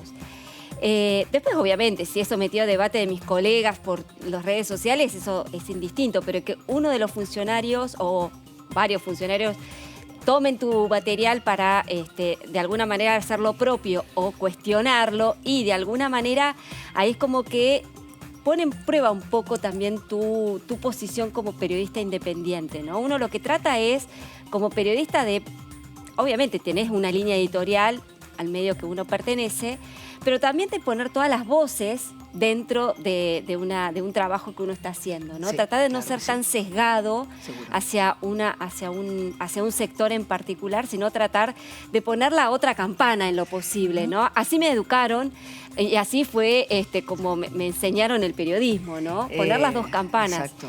Sí, en la Argentina todavía es muy suave, ¿eh? Si vos te vas a Estados Trump. Unidos, Donald Bueno. Trump todas las semanas tuitea y muy duro contra periodistas del New York Times, sobre todo, sobre Washington Post. Ha sido muy duro con la prensa en los últimos años el presidente norteamericano. Y hay una prensa también que contesta y que es muy dura también con el presidente norteamericano por estas apreciaciones, sí, claro. Pero se entiende que tal vez es diferente, ¿no? En los Estados Unidos se entiende que Trump conteste y acá no. Entonces, si se entiende que Trump conteste en algún sector, ¿por qué acá no? Porque acá es ofensivo, distintas idiosincrasias. Qué interesante. Wolf, ¿cómo le va, diputado? ¿Qué dice? Bienvenido a DTV. ¿Cómo está usted, Karin? Bien, muy bien. Y no fue Frederick. Pero bueno, ya lo sabíamos. No, bueno, pero esta vez por lo menos tuvo la deferencia de avisar, ¿no? Bien. No así Donda, ¿no? Que no avisó, porque la verdad que Frederick no tiene ninguna obligación de venir. Somos poderes independientes y yo no soy su jefe. Yo la invité, ella puede no venir, pero por lo menos mandó una carta diciendo que no iba a venir. Está bien. ¿Está satisfecho de cómo fue la comisión? Porque hubo de todo. Habló Babi Echecopar, un periodista al que, por su forma de expresarse muy conflictiva, muy criticable desde algunos sectores, sobre todo cuando tiene que ver con mujeres, minorías y demás, pero en uso de su libertad de expresión. Y también Lerena leyendo la carta de los 2.000 periodistas que firmaron diciendo libertad de expresión no es sentirse atacado en los egos o en la persona, sino es otra, la que tiene que ver con la concentración de medios, por ejemplo. ¿Por dónde la empezaría a analizar, diputado? Yo estoy muy conforme porque en la comisión se trataron diversos temas y no estaría conforme si en una comisión de libertad de expresión pensáramos todos igual. Porque soy diputado de la Nación, hay 257 escaños, partidos distintos, tenemos ideologías distintas. Pero como presidente de la Comisión de Libertad de Expresión, para los oyentes que no lo saben, ustedes sí, los periodistas especializados también, el que pone el temario sobre la mesa soy yo. Y yo podría cercenar invitados y la vicepresidenta, la diputada Uceda, del Frente de Todos, sabe perfectamente que le dije invita a quien quieras, una cantidad razonable cada uno. Cerramos la lista de invitados un día antes a tal hora y invita a quien quieras. Así que el éxito de una comisión parlamentaria no está dada en que todos piensen igual, está dada en que todos puedan expresar sus diferencias. Así que para mí fue un éxito importante, con mucha calma y con mucha tranquilidad. Casi 4 horas, se expusieron todos,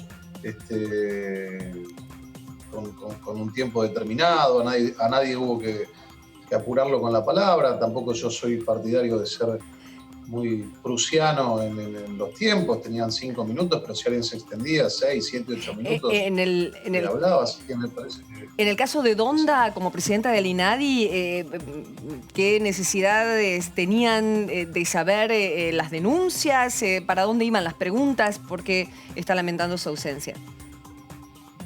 No, Donda fue citada porque así como usted dio su adjetivo al periodista Babi Echecopar, y yo también coincido con usted, no coincido en muchas de sus expresiones.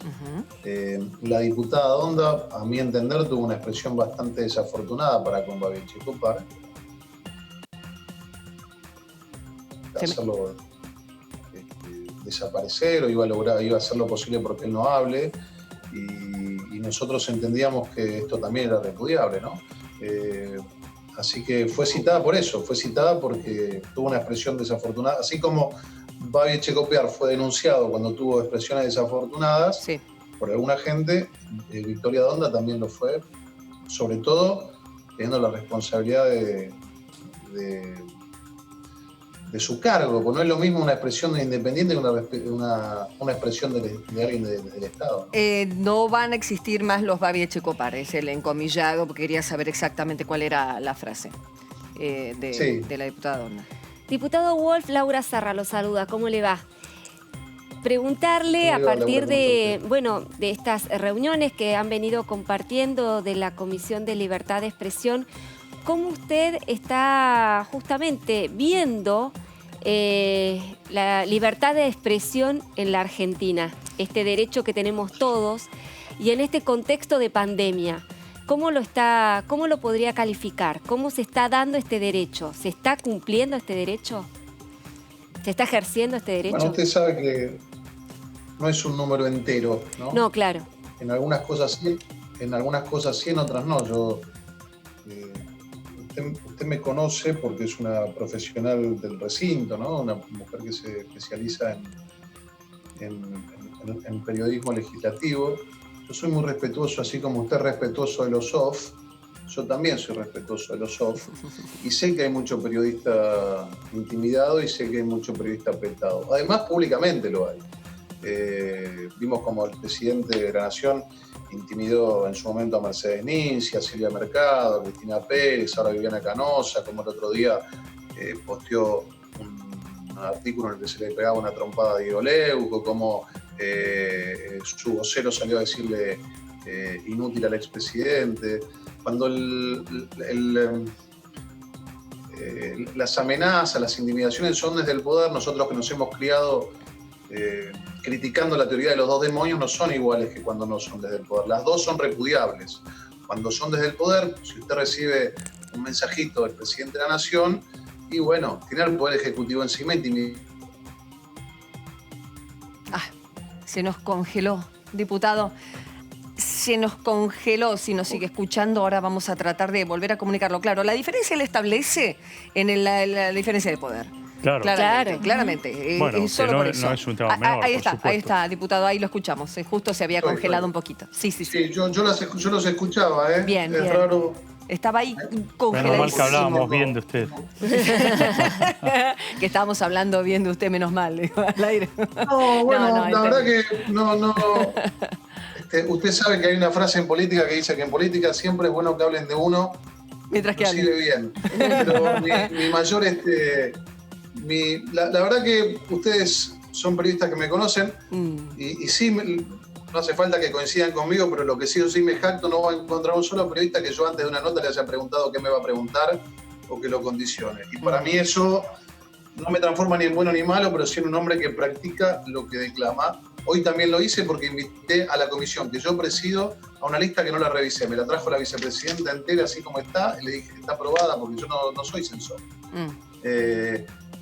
A mí lo que traté de bajar hoy, y lo sostengo, es que los hombres que defendemos la república, la democracia, la institucionalidad y la libertad de expresión tenemos que estar por encima de los partidos, entendiendo que somos parte de un partido.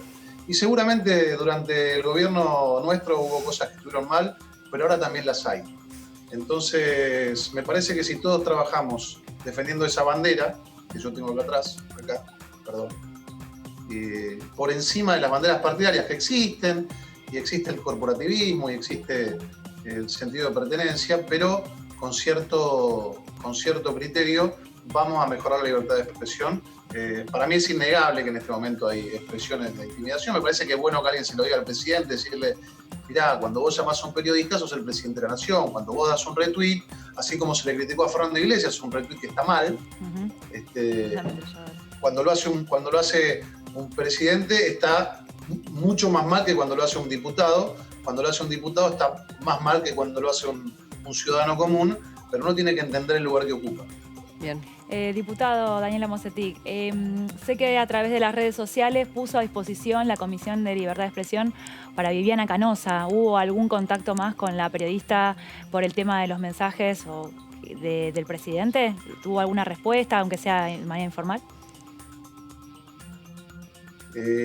Informalmente se recepcionó la carta, yo le mandé una carta formal, quedamos en hablar, me mandó, en realidad hablé con su productora, me dijo que estaba con muchas cosas y que no podía venir por su trabajo y demás, que se iba a comunicar conmigo luego, pero quiero aclararle que yo puse no solo a disposición de Viviana Canosa, hoy vinieron de distintos gremios y puse a disposición de todos los periodistas de la Comisión de Libertad de Expresión.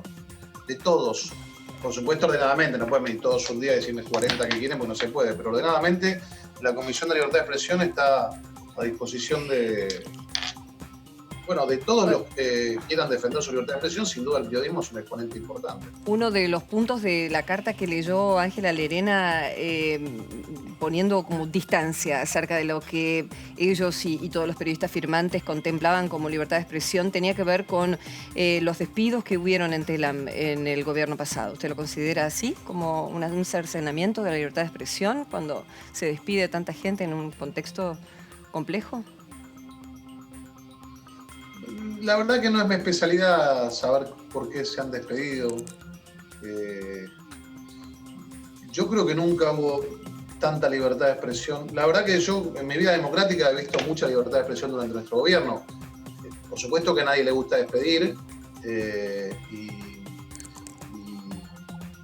y no sé si pasa por ahí. Lo que yo le puedo decir, por ejemplo, hoy es que yo que presido libertad de expresión, y ustedes me conocen, soy un diputado además bastante comunicador. A mí hace 8 meses que no me invitan a la TV pública y Telam no me hace notas. Entonces, y por ahí tiene más empleados que antes, así que hoy no hay libertad de expresión. De hecho, yo estoy trabajando en un proyecto de ley para que los diputados opositores tengamos una cantidad de tiempo en la TV pública. Tanto yo como Del Caño, ¿no? Que representa un bloque que tiene el 41% de la gente, o Del Caño que tiene el 2%. Así que esto que le quiero decir, hay que sacarse la camiseta. Yo se los dije a los gremialistas que estaban presentes. Ustedes no pueden venir a defender solamente una parte y taparse con un ojo lo que pasa. Porque acá tienen un diputado que preside libertad de expresión, que los invita a ustedes, y yo les digo que hace 8 meses no voy a la TV pública. Le mandé una carta a Rosario Lufrano, yo presenté un proyecto de ley para que el 15 de julio sea decretado Día de la Memoria contra los crímenes de guerra y criminales que cometieron crímenes de lesa humanidad, por el ingreso de Adolf Eichmann a la Argentina hace 70 años, el 15 de julio de 1950, poniendo de su disposición de la TV pública la información, porque me parece que es algo que debe ser recordado. Nunca me contestó la carta, así que el error es mirarlo con un solo ojo. Seguramente hubo un montón de cosas durante el gobierno de Mauricio Macri que deben ser mejoradas o observadas. Habló con la dirección del informativo, por ahí, gente de televisión, no tengo entendido, los conozco. ¿Habló? ¿Te preguntó? Karin, usted me tiene acá en el noticiero hoy. Se comunicó su producción conmigo. Sí, claro. Y me conoce todo el mundo. Somos el canal de todos los diputados. Le mandé carta, lo subí a Twitter, tengo 190.000 seguidores. Le mandé una carta formal a la Perdón, diputado. No me contestó. Se entiende. Martín Natale lo saluda. ¿Cómo le va? Escuchándolo parece ser, o parece plantear de que hubo más libertad de expresión durante el gobierno de Macri que con este gobierno. ¿Es un poco así la idea que usted está planteando? Es que es subjetivo. Yo creo que sí, pero no es importante lo que yo pienso. Yo lo que pienso es que hay que trabajar sobre la historia y sobre la realidad. Decir que no hubo, que el peronismo, el kirchnerismo no tiene ninguna responsabilidad en la falta de libertad. Yo los escuchaba hoy hablar de Cablevisión y Clarín, y el que le dio Cablevisión a Clarín fue Néstor Kirchner, y eso no te lo dice. O también escuchaba decir que alguno dijo que el peor momento de la historia de los medios democráticos fue cuando se intervino o ingresó la policía a tiempo argentino, que seguramente es un momento malísimo. Ahora yo me acuerdo a Sabatella ingresando a Clarín con gendarmería también. Entonces, si nosotros vamos a mirar la historia por la mitad, nos vamos a seguir tirando la mitad de la historia cada vez que gobierne el otro. Entonces, yo como no soy un hombre personalista, creo que el gobierno de Macri tuvo cosas buenas y malas. Y creo que este gobierno tiene cosas buenas o malas. Ahora, escuchar a que los trabajadores siempre te hablan de las buenas propias y esconden las ajenas. Mire, quiero saber cómo les pagan hoy en C5N o en tiempo argentino. También hay un montón de gente precarizada que no le pagan. La cuestión, diputado, y está bien lo que dice, a veces es muy complejo. También hubieron, y me interesaría dejarlo en claro, voces de personas de las provincias, no quiero decir interior, es todo el país, es Argentina, que hablaban de sentirse también cercenados, y esto ya va más profundo, cuando el medio de comunicación pertenece a un gran pool y tal vez el único. Y hay un monopolio allí. Entonces el periodista se lo despide por alguna crítica que se hizo determinada, y es un medio privado porque no tiene tal vez claramente en los papeles relación con la gobernación o con la intendencia o lo que fuera. Y es ahí, ¿qué puede hacer el Congreso de la Nación en esos casos? Cuando se trata de una empresa privada y un periodista que se queja porque una empresa privada lo echa cuando dijo un mal comentario a la gobernación, por ejemplo, o al intendente. Y bueno, pero es mirarse el ombligo nada más. Usted sabe que a mí hay un montón de canales privados que no me invitan hoy. Se queja mucho que no le invitan, diputado. Pero usted tiene aire, tiene 200.000 seguidores que quisiera tenerlo yo. Pero ¿sabe qué, Karin? No es por mí, no necesito que me inviten, pero habla de que no hay multiplicidad de voces. Hay canales que no invitan a un opositor jamás. Mire, C5N, por supuesto, yo repudié inmediatamente cuando fue el ataque a los periodistas de C5N, inmediatamente. Siempre lo hago, yo no tengo conflicto con eso, realmente. Y además creo en eso, y tengo una buena relación con los periodistas. Pero son líneas editoriales. A ver, yo entiendo que TV Pública me diga eso. Lo entiendo. Pero cuando las líneas editoriales, uno, invita a quienes se creen que se tienen que invitar. Uno que más quisiera tener todo. Bueno, pero entonces, sabemos que no. Con ese criterio, Diga. déjeme terminar el concepto. Diga. C5N, cada vez que saca una nota mía, pone el diputado Waldorf, Salsa Wolf, me cargan con mi apellido como en el colegio. Imagínense que yo estoy muy psicoanalizado, gente que puede, que quiere, ¿no? Pero digo, contéstele desde acá. A ver si lo levantan en el 9. Waldo Wolf, Salsa Golf, es poco serio, pero entonces, ¿cómo es el tema? Un medio privado no puede echar a un periodista, pero sí puede no invitar a un diputado de otro espacio. No, puede hacer lo que quiera en medio privado. No es equivalente. Y bueno, entonces si puede hacer lo que quiera, puede hacer lo que quiera. Lo que yo creo que está mal es que los medios públicos no tengan multiplicidad de voces. Ahí es otra historia.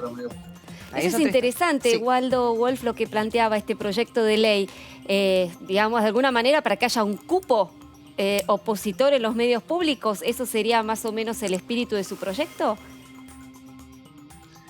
Lo estamos trabajando, en realidad no sé si un cupo, hoy no hay nada. O sea, usted se acuerda que cuando nosotros éramos gobierno, los propios nos insultaban porque de Bonafini le decía al presidente que iba a picañar a la hija de él con las Taser.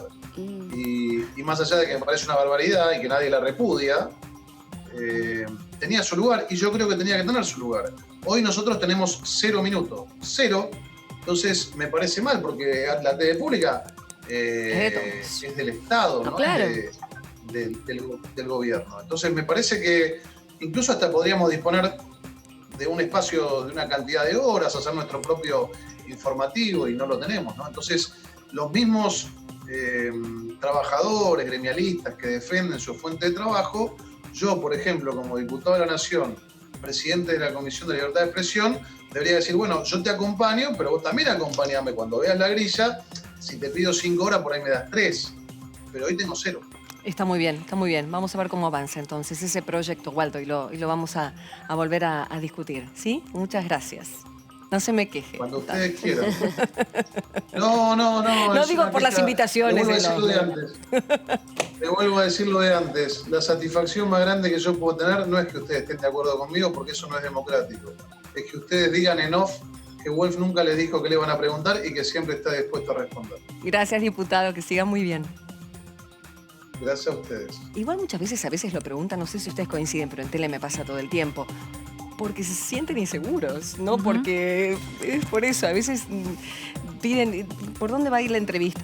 Quédese tranquilo. A veces es más ansiedad del intermediario también, que quiere... Bueno, eso ni hablar. ¿no? Eso los voceros ustedes tratan mucho. Es discutible este proyecto de ley. A mí me llamó mucho la atención. Porque digo, sí, por un lado bueno. te hace ruido de que ¿por qué te tienen que imponer a vos a quiénes llamar y cuántos minutos llamar? ¿No? Y por otro lado también cuestionan el criterio periodístico. Es que es lo que yo digo, es la yo sé que como bajada periodista editorial. tengo que tener las dos miradas, las tres, las cuatro, lo Pero que está sea. hablando de medios públicos. Claro, ahí se te va a marcar. entiende. Claro, el tema es ese. Es medio público, no medio privado. Por eso yo le decía, medio privado. Claro. A ver. Sí, medio privado. ¿Qué decirte? A ver, Claro. es muy delgada la línea cuando es el único medio que hay en la provincia. El periodista es despedido porque dijo algo en contra del gobernador, pero eso en la justicia tiene que demostrar la unión del canal de televisión con el gobernador y bueno, Claro. ahí se verá que si es un despido injustificado, se indemnizaría y lo que fuera. Pero es una empresa privada, pero Exacto. medio público medio es otra público, cosa. por eso es que él lo planteaba, ¿no? Que él tiene 0 minutos Sí, y claro. no le hace ninguna entrevista en Telam. Y me parece que es un tema debatible, ¿no es cierto? Por lo menos polémico. Bien, Sí. lo seguiremos de cerca. Bueno, hubo otra comisión que se reunió importantísima. En realidad se va a reunir, quiero decir, está con la previa, porque antes de una comisión está el trabajo de todos los asesores de los diputados, poniéndose, lógicamente, en autos acerca de los temas que se van a tratar en esa misma comisión. Y es la Comisión Familias, Niñez y Juventudes. Va a participar la defensora de los derechos de los niños y adolescentes de la doctora Marisa Graham y los defensores adjuntos doctor Fabián Repeto y doctor Facundo Hernández.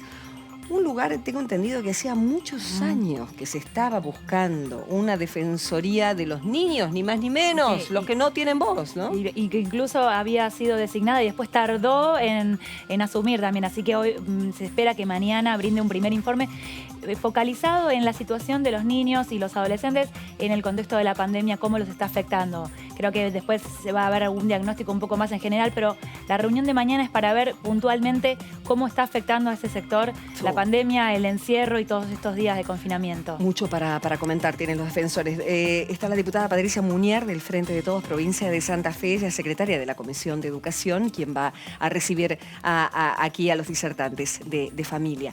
¿Cómo va, diputada? ¿Qué dice? Karin Cohen la saluda. ¿Cómo anda?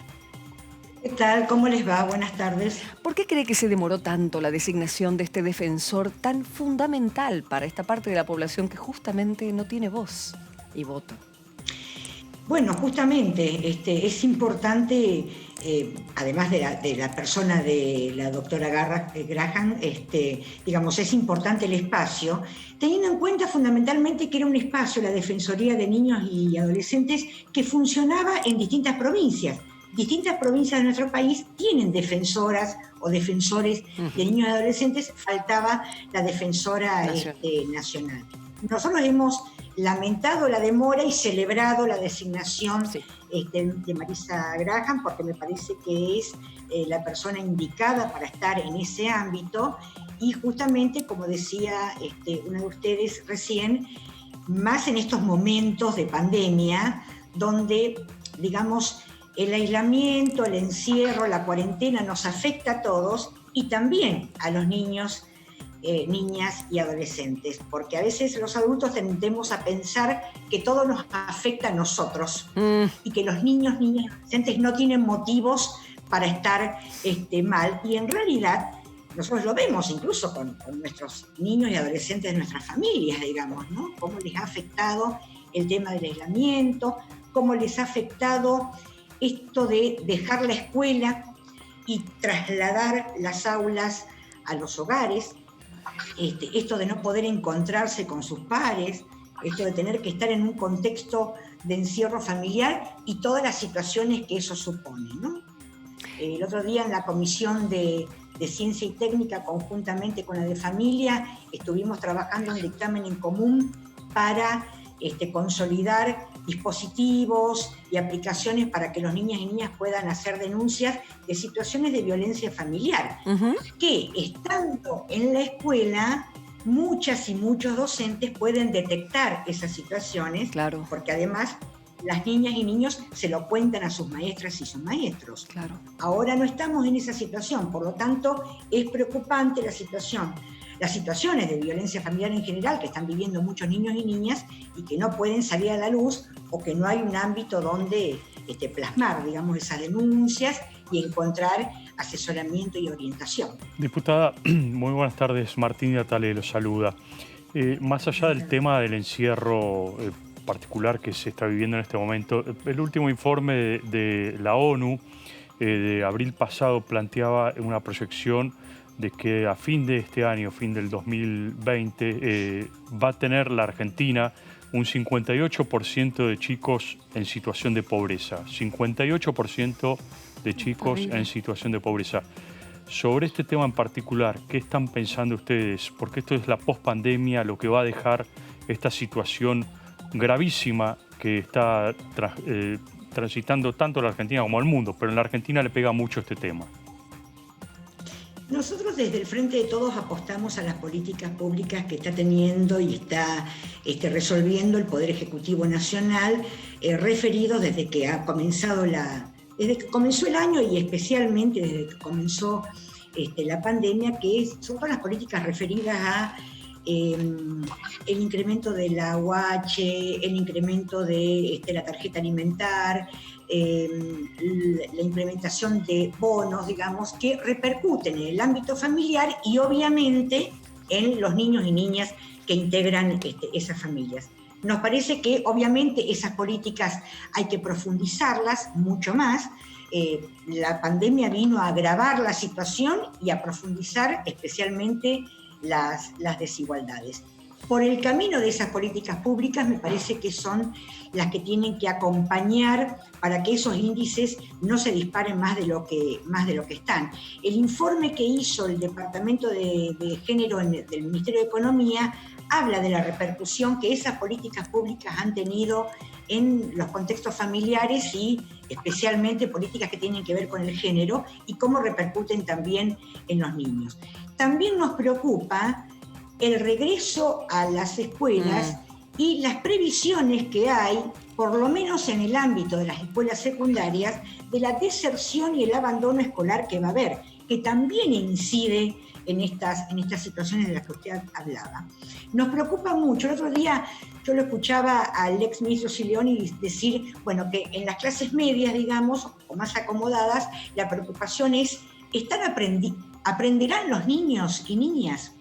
Y en las clases más vulnerables, el planteo es, ¿volverán a la escuela los niños y las niñas? Claro. Porque ya se está previendo que hubo una desconexión en estos tiempos, producto justamente de la falta de insumos tecnológicos y de conectividad para poder continuar el vínculo pedagógico, y nuestra preocupación es que no vuelvan a las escuelas, digamos, ¿no? Con todo lo que eso significa, porque agrava justamente la situación escolar de todo el mundo, y todos sabemos que apostar a la educación repercute también en el progreso de niños y niñas. Nos parece que hay que profundizar mucho más y seguir sosteniendo estas políticas públicas que implican ingreso de fondos de dinero a las familias justamente para prever esas situaciones que se planteaban. Diputada, Laura Serra lo saluda.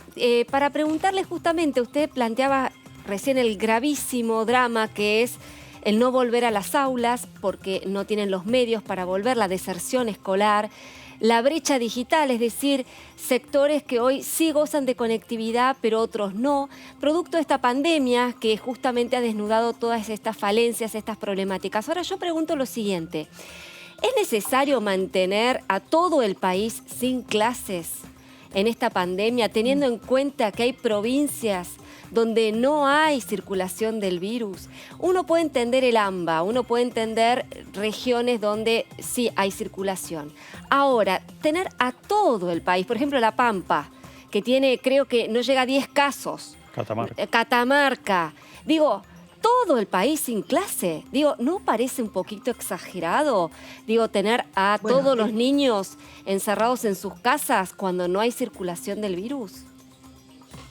El Consejo Federal de Educación, conjuntamente con el Ministro de Educación, han acordado una serie de protocolos que se van a aplicar después en las distintas jurisdicciones. Son las jurisdicciones, conjuntamente y fundamentalmente con la decisión de las autoridades sanitarias, quienes establecerán cuáles son las provincias que pueden volver. Yo le voy a poner el ejemplo de la provincia de Santa Fe. Estábamos previendo que podíamos volver después de las vacaciones de julio que terminan esta semana. Resulta que en estos últimos días se agravó la situación en el sur de la provincia. Rosario es una ciudad que está complicada y entonces ya empezamos a retroceder en los tiempos. Efectivamente, Lo que planteó el Ministerio de Educación de la Nación junto con el Consejo Federal de Educación es un protocolo general que después se adaptará a cada jurisdicción y cada jurisdicción va a ir previendo el regreso a las aulas. Es más, está previsto que dentro de una misma provincia pueda haber localidades a las que regresen y otras no, como podría ocurrir, por ejemplo, en poblaciones chicas, claro, o en la ruralidad, que está previsto que se pueda volver a lo mejor, pero en las ciudades más grandes, donde hay más casos y donde puede haber incluso circulación comunitaria, pueda ahí frenarse la situación y sí volver en otros ámbitos. Es una decisión, y me parece que esto es importante, lo que ha dicho siempre el ministro de Educación Trota, es una decisión de las autoridades sanitarias. Desde educación se pueden opinar determinadas cosas y se pueden organizar determinados planes, digamos, de retorno a las aulas, pero son las autoridades sanitarias quienes definirán quiénes están en condiciones de volver. De todos modos, algunas provincias ya han planteado de volver en agosto. Otras, obviamente, tendrán que esperar. Y además, como estamos justamente, supuestamente, en los picos de infección y demás, me parece que seguramente en algunas provincias se va a complicar. Y se va a perder el año, lamentablemente. Diputada, ¿cómo? No. A ver, sí. No. Yo apuesto no creo que se pierda el año porque las clases no se suspendieron. Lo que se hizo fue trasladar las clases de la escuela a los hogares de las docentes y los docentes y de los alumnos. Los docentes han hecho un esfuerzo enorme por sostener el vínculo pedagógico y por sostener la actividad de enseñar y de aprender de la mejor manera, sin elementos, sin insumos tecnológicos y sin capacitación. Claro. Y sin capacitación previa, exactamente. Yo no creo que se plantee esa cuestión, me parece que cada jurisdicción irá ajustando en la manera en que se pueda volver al aula. Asociaciones de pediatras, sobre todo, me consta, porque he tomado contacto con unos de ellos, estaban con un reclamo muy profundo por la niñez en esta época de cuarentena. ¿Cree usted que el Estado hizo todo lo posible para contener este sector tan importante de nuestra sociedad, sobre todo cuando se trata de hogares disfuncionales? Ellos decían, sobre todo esta asociación con la que hablé, que no consideraban, no parecía tener un lugar el niño y la necesidad de que se le preste especial atención en estos hogares con inconvenientes, o simplemente por el hecho del encierro y los problemas, sobre todo en los niños que ya venían con algunas cuestiones de patologías o mismo de conducta, que no se le había prestado suficiente atención, que se estiraba la cuarentena sin prestarle atención. No, yo creo que ha habido políticas públicas claras, decisiones del gobierno nacional importantes, como por ejemplo el otorgamiento de las licencias para el cuidado de niños y niñas para trabajadores y trabajadoras mientras dure la pandemia, o por lo menos mientras dure el cierre de las escuelas. Eso es una decisión importante, permitirle a los padres y a las madres quedarse en su hogar, obviamente preservando el trabajo para el cuidado de niños y niñas. Esa es una primera decisión importante.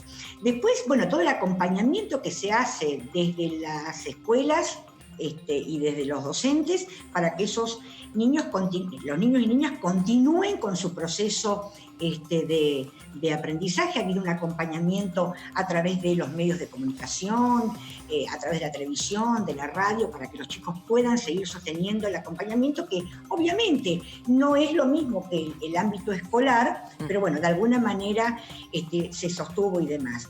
Ha habido una serie de actividades que han organizado instituciones y demás para que los chicos puedan tener actividades. Ahora, también necesitamos del cuidado y del compromiso de las familias, que no siempre se tiene, es cierto, y que en el caso de algunos grupos familiares es complicado. Por eso es tan importante el rol que cumple la escuela. Yo creo que, no sé si en algún momento de nuestra historia, se extrañó tanto. De la educación se ha valorado tanto la importancia sí, claro, de la escuela como eje coordinador, como eje convocante, absolutamente, como contención para agruparnos a todos y a todas, digamos. Exactamente, diputado, usted lo ha dicho. Y sí, se los extraña muchísimo. La labor docente no solamente para enseñar, sino para contener, sobre todo en el aspecto emocional, y a eso me refería con la pregunta. Gracias, diputada. Si usted es muy amable, vamos a seguir de cerca, porque esto recién empieza, lógicamente, con los resultados de la reunión. Gracias. Gracias a ustedes, muy amables. Hasta luego. Bueno, señores, no nos queda más tiempo. No nos queda más tiempo. ¿Qué tal el debut? Bien. Muy a gusto. Faltaba el cafecito y ya estaba todo bien. Muy Laura, bien. qué bueno que te quedaste. Estaba tan a gusto. Gracias, Martín. Por favor, a vos, Karen. Hasta mañana, si Dios quiere, con más periodismo en el Congreso.